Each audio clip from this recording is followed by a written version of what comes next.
여러분, 투자에는 정말 흥미로운 역설이 하나 있습니다. 이상하게도 돈을 벌려고 하는 행동이 오히려 돈을 잃게 만들 때가 많다는 건데요. 이번 시간에는 그 역설의 핵심을 파헤쳐서 왜 진짜 성공적인 투자는 우리의 본능이나 직관을 거스르는 것인지 한번 알아보겠습니다. 자, 이런 시나리오를 한번 상상해 보세요. 두 투자자가 있습니다. 두 사람 다 똑같은 주식을 바로 그 똑같은 날 똑같은 가격에 샀어요. 그런데 몇 년 뒤에 보니까 한 명은 5억 원이라는 엄청난 돈을 벌었고 다른 한 명은 원금 3천만 원을 전부 날리고 말았습니다. 아니, 대체 어떻게 이런 일이 가능할까요? 같은 주식을 샀는데 말이죠. 종목 선택이 문제가 아니었다면 도대체 무엇이 이 엄청난 차이를 만든 걸까요? 정답은요, 주식에 있었던 게 아닙니다. 바로 투자자 자신에게 있었던 거죠. 자, 첫 번째 섹션입니다. 대부분의 투자자들이 시장에서 실패하는 이유가요, 지능이 부족하거나 정보가 없어서가 아니에요. 오히려 너무나 자연스러운 우리 인간의 본능을 따르기 때문인데 이게 시장에서는 그야말로 재앙을 불러옵니다. 우리가 빠지는 첫 번째 함정은 바로 이 손실 회피 성향이라는 겁니다.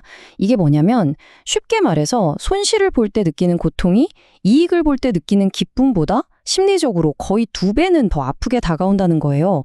이 고통이 너무 크니까 잘못된 결정이라는 걸 알면서도 그냥 외면하고 버티게 되는 거죠. 아마 이런 독백 마음속으로 많이들 하실 겁니다. 아, 손해보고는 절대 못 팔아. 금방 오를 거야. 본전만 오면 바로 판다. 바로 이 순간이 이성적인 전략 대신 막연한 희망이 그 자리를 차지하게 되는 순간입니다. 본전만 찾자는 이 생각. 이게 바로 작은 손실을 재앙으로 키우는 주문 같은 겁니다. 두 번째 함정은 또 정반대인데 이것도 똑같이 치명적입니다. 뭐냐면 수익이 조금만 나도 이걸 빨리 내 걸로 만들고 싶은 거예요. 내가 맞았다. 이 기분을 느끼고 싶어서 막 하늘로 날아가고 있는 최고의 주식을 너무 일찍 팔아버리는 거죠. 이런 말 많이들 하잖아요. 와, 수익 꽤 났네. 이 정도면 만족해야지. 익절은 언제나 옳다니까. 이게 참 그럴듯하게 들리거든요. 근데 바로 이 생각이 작은 수익이 정말 인생을 바꿀 만한 큰 수익이 되는 걸 막아버리는 가장 큰 장애물입니다. 그러니까 핵심이 바로 이겁니다. 평범한 투자자들은 이 공식을 완전히 거꾸로 하고 있다는 거예요.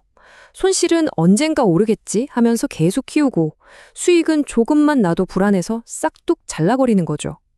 그럼 결과가 어떻게 되겠어요?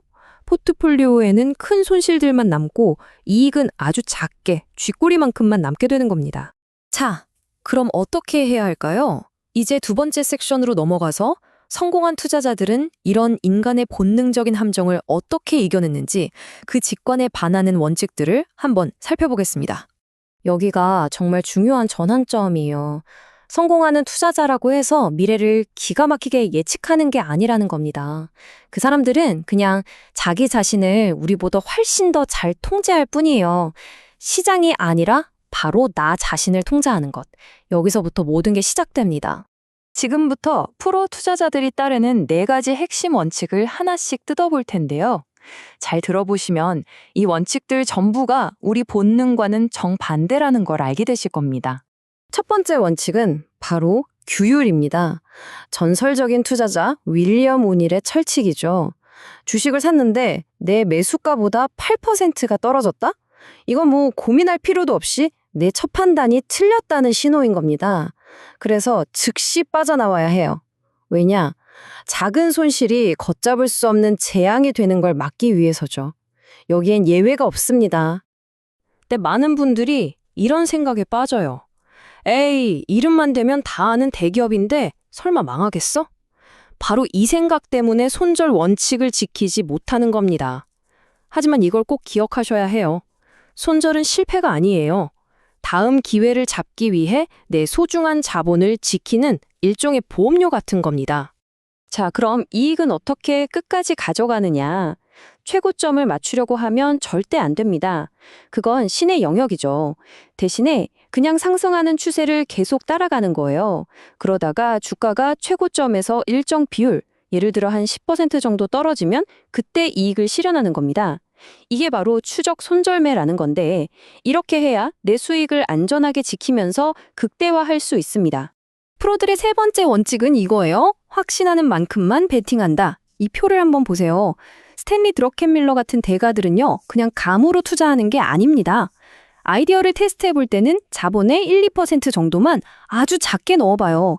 그러다가 정말 깊이 연구해서 이거다 하는 엄청난 확신이 들 때만 그때서야 비로소 크게 베팅하는 겁니다. 그리고 이건 진짜 극명한 차이를 보여주죠. 프로들은 강세장에서도 항상 현금을 꽤 많이 가지고 있습니다. 왜냐고요? 그 사람들한테 현금은 그냥 돈이 아니에요. 시장이 공포에 질려서 좋은 주식들이 막 헐값에 쏟아져 나올 때 그걸 살 수 있는 실탄, 즉 기회인 거죠. 자, 이제 마지막 섹션입니다. 이 모든 것을 관통하는 승자와 패자를 가르는 단 하나의 궁극적인 철학에 대해 이야기해 보겠습니다. 이건 기술의 문제가 아니라 완전히 태도의 문제입니다. 이 차트 하나가 사실 모든 걸 말해줍니다. 만약에 내가 50% 손실을 봤다고 쳐요. 그럼 원금을 회복하려면 몇 퍼센트 수익을 내야 할까요? 50%? 아니요. 무려 100% 수익을 내야 겨우 본전이 됩니다. 이게 바로 내 돈을 지키는 것, 즉 자본 보존이 투자의 제일 원칙일 수밖에 없는 이유입니다. 정말 무섭죠? 결국 우리가 여기서 얻어야 할 교훈은 명확합니다. 시장에서 이기고 지는 건 지식의 차이가 아니에요. 태도의 차이입니다. 시장을 통제하려는 게 아니라 통제 불가능한 내 감정과 본능을 통제하는 것. 이건 외부와의 싸움이 아니라 철저히 내 자신과의 싸움인 거죠.